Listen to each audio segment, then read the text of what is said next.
final required step to doing this is the testing and commissioning of these systems. This is required by code. Some jurisdictions may even mandate that a third party do this. So in other words, not the installing contractor. So be very aware of what your local jurisdiction requires, but this is required by code.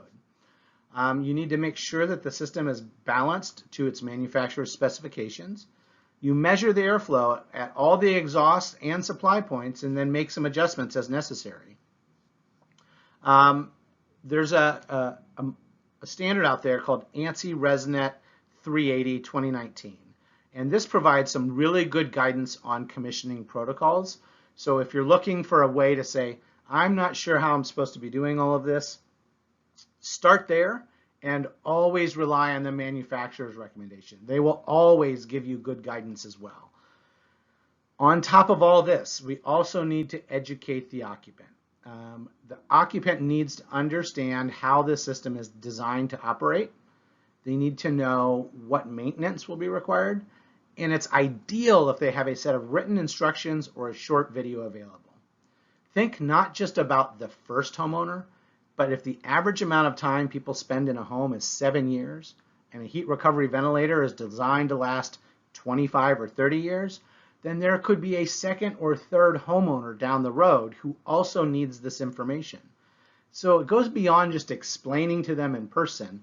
Giving them a written set of instructions or digital way to understand to do this, such as a short video, is really ideal. So testing, commissioning, leading towards homeowner education, required by code, and this is maybe the most challenging part that we've seen people be able to do repeatedly. The more often you do this, the easier it will become. We live in a part of the world and in a time where wildfires have become more and more prevalent. Not just wildfires, but construction, proximity to freeways, neighbors using wood smoke or burning wood and creating wood smoke. In each of these scenarios, there can be more particulates and odors in the air, and there's this downside of, do I really want to be bringing all that in? There are some aftermarket intentionally designed filter systems that are out there. If you really want to increase the filtration for any incoming air through an HRV, the Fantech model on the left is an out-of-the-box system. The one on the right could be designed and built at your local distributor, in their mechanic shop, in their sheet metal shop, potentially even by your trade itself, or there are some available in the market that you can purchase. Not a requirement, just worth thinking about if you are in an area either near regular construction, near a freeway, or near wildfire smoke. This is probably not a bad option. With those 10 steps, there's also a desire to say, boy, that's a fair amount. It's one thing for me, the builder, to understand this, but you also need to make sure you've got your critical trades engaged. So on the building tight side, we're definitely talking about your insulators, your framers, your siders, your window and door installers, and maybe even your HVAC technicians are all going to be involved in making sure that the house gets tight. When it comes to the mechanicals and the ventilating right component, your HVAC contractor, obviously, sometimes the electrician, historically, particularly in a lot of production construction, we see the exhaust fans, the local exhaust fans being installed in whole or in part by the electricians. So they're a trade that needs to be engaged. And then remember, because heat recovery ventilators do have a condensate drain, you may also need to have your plumber engaged. If you're doing any energy modeling, or you need some external consultation, or you need commissioning done and your local jurisdiction requires a third party, a home energy rater is another really critical trade to bring in. All of these work really great if you do early design assistance meetings. So before construction begins, bring in your designer and your critical trades and have the conversation to ensure that everyone understands how you're going to meet these components of code and everyone understands their roles, responsibilities, and materials that they're going to be asked to use. I mentioned very early on in this module that the worst ventilation system is the one that is not turned on. And that is often because the homeowner doesn't understand. So one simple technique is to make sure you're doing proper labeling of the systems for the homeowners. In fact, there's actually a checkbox, and we'll get to this in a little bit on compliance, of did you label the ventilation system for the homeowner so they understand. The good news is you don't have to create your own labels. There's several out there in the marketplace. On the left-hand side of the screen, Lawrence Berkeley National Labs has these great equipment labels. You can pick and choose the one that works for you.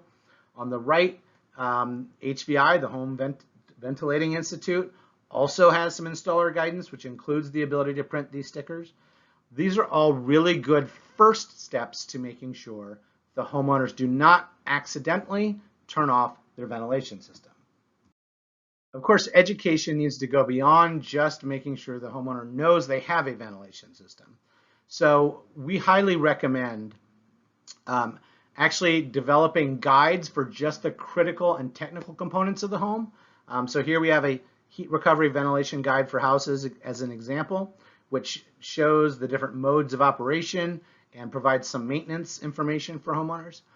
But you could also do an overall home operation manual. It's kind of crazy. I can buy a Blu-ray player.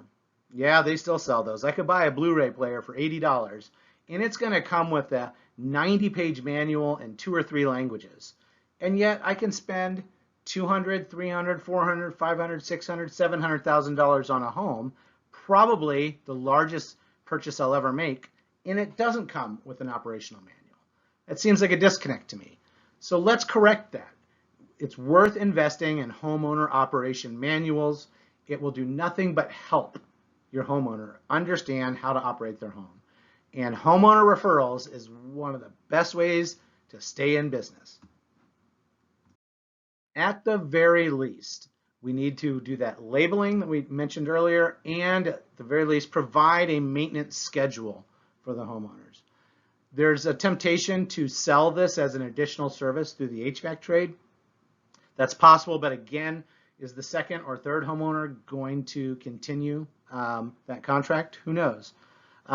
But providing a basic checklist, like the one that you see as an example here, that addresses some of these basic components.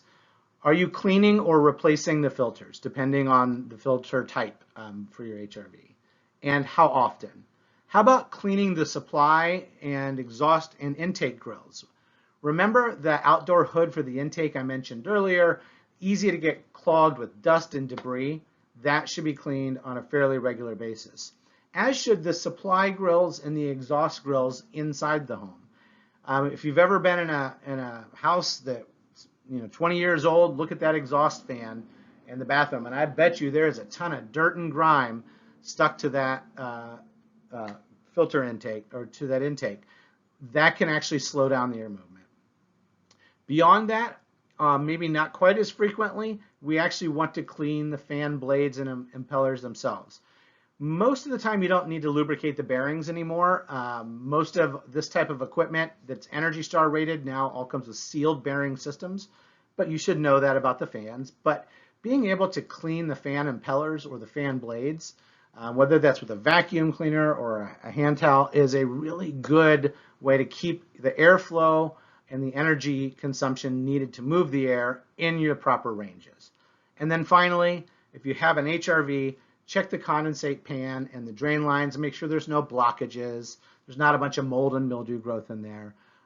Being able to make sure that you give the guidance, again, at the very minimum, this would really be helpful, and not just helpful, probably necessary to ensure that this device is going to work for the life of the home.